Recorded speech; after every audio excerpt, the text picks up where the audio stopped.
The question is, and that is where, what we are discussing must be centered. Is that the case in our situation? Does power actually belong to the people? Because if it doesn't, then the Constitution does not belong to the people. So you cannot start amending the Constitution that does not in the first place belong to the people. The people must first of all have the power to make the Constitution, and later on the power to amend it. Because if they don't have the power to make it, they cannot have the power to amend it.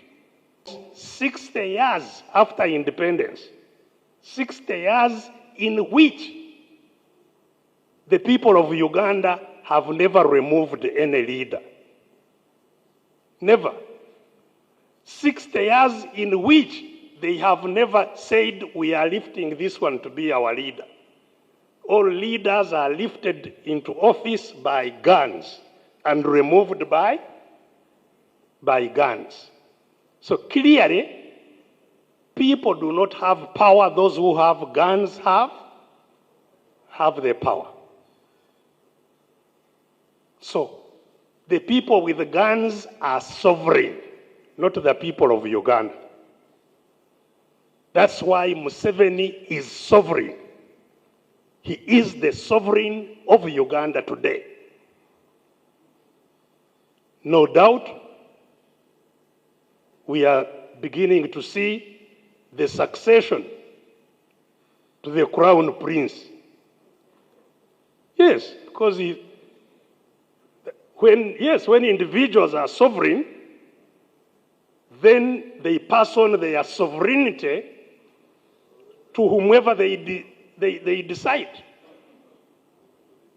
Because, in fact, the sovereign is the Constitution. If the people of Uganda were sovereign, they would be the Constitution. They are not. And that's why when we purported to make a constitution in 1993-94 and put things there which the sovereign did not like, they are no longer there. So the sovereign is the supreme law. The sovereign is the law. The sovereign today is Mr. Museveni. And so the reforms that we really must be talking about, which are of the present day, not the ones of reforming the Electoral Commission. The reform, because the whole question is, how do we end state capture that the senior council talked about? Because all institutions are captured by the sovereign, the current sovereign. Institutions serve those who have power, not those who don't have power. So all institutions today serve the sovereign, serve Mr. Museveni. All of them.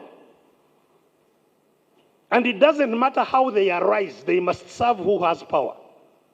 Even if you said, the political parties or the opposition, even call them the opposition, that NRM has no say in the formation of the Electoral Commission. And what is called the opposition parties appoint the Electoral Commission. That commission too will serve the sovereign. Even if the sovereign was not part of their appointment, they will still serve the sovereign because he is the one who has the power, even if you are the ones who appointed it. How do we regain our sovereignty? There are critical things here that we must do, and I'm glad Councillor Riviri pointed out that, first of all, let's give that reality to the population so that the population understands the dilemma in which they are and what they must do. I was pleading with your leader, the Honorable Matia Mpuga, who was, of course, as you know, our leader in the Walk to Work campaigns. I was pleading with him that hopefully after this,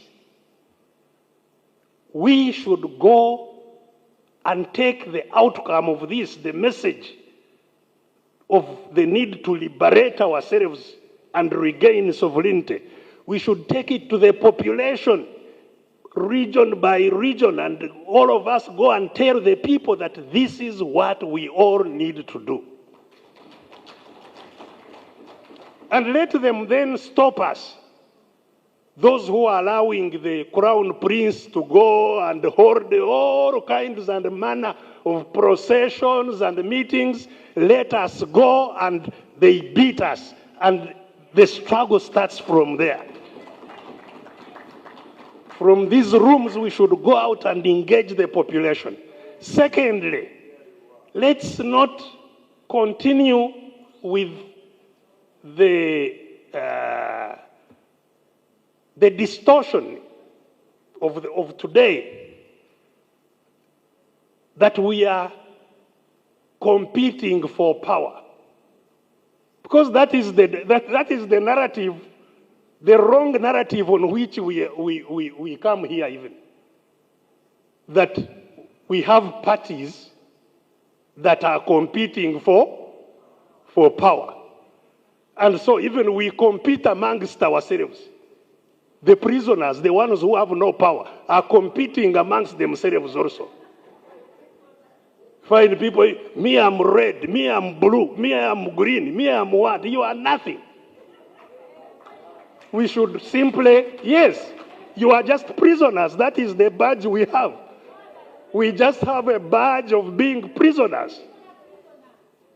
And so we should, for the time being, until we are in a position to make the constitution for ourselves, the institutions for ourselves, and based on that, be able now to talk about how we organize, and that's where the parties become relevant in the next phase.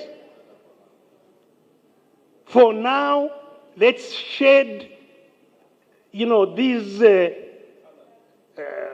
fallacies that we are organized to contest for power. Let's get together and seek the real power first for the population, make ourselves a new constitution that we believe in. Hopefully that constitution will, among many things, cure the problem of holding all that power in the center here, so that power is also dispersed in the population that owns that power. Over-centralization of power has been part of the problem that we have. And once we have a democratic constitution, democratically constituted institutions, then we can talk about free and fair elections. Thank you very much, and God bless you.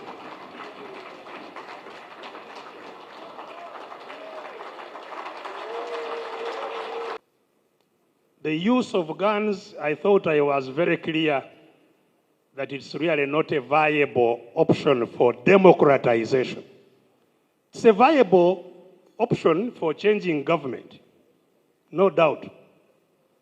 We can bomb museven out of power.